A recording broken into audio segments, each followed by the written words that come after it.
En Afrique, les gens donnent beaucoup trop. Je dirais même, ils ont peur de ce qui est bien pour eux. Parce que tellement ils ont été matés, manipulés, on a dit non, non, non, non, ça c'est pas réservé pour vous, c'est réservé pour les autres. Mais non, Cédric, moi je suis parti de Nouvelle que tu connais pour m'asseoir sur la table des grands. Donc tout est possible pour tout le monde. Pourquoi ces Africains ont dit c'est pas... Non, c'est pourquoi parfois quand j'arrive on dit non, lui il parle comme ça parce qu'il est riche. Mais c'est pas que je suis riche, c'est que j'ai fait ce parcours, je me suis assis là-bas.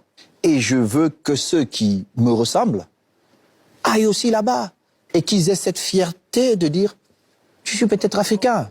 C'est un combat où qui est compliqué parce que là c'est plus toi contre toi. C'est ça que je disais. C'est toi contre le système. C'est ça, c'est ça. Et comment tu as... Difficile de battre le système. Hein. Tous les grands systèmes sont tombés. Ouais, c'est sûr. N'est-ce pas? Mais avec du temps. Partons de là. Tu te dis l'Afrique, le continent le plus riche, mais paradoxalement le plus pauvre.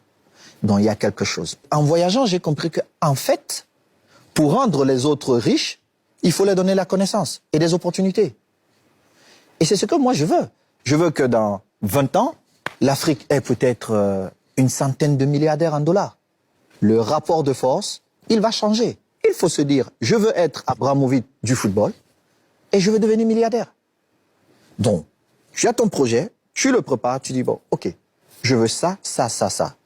Dans 2 ans, je vais être ici. Dans 4 ans, ici. Toute ma carrière, ça a été ça. Ça a été la haute ambition. Et c'est ce que je me tue à donner comme conseil aux jeunes qui me posent des questions. C'est, il faut toujours avoir une haute ambition. Ce que tu disais, en fait, en une phrase, ton projet, en fait, c'est de briser les entraves imaginaires que les Africains ont, en fait.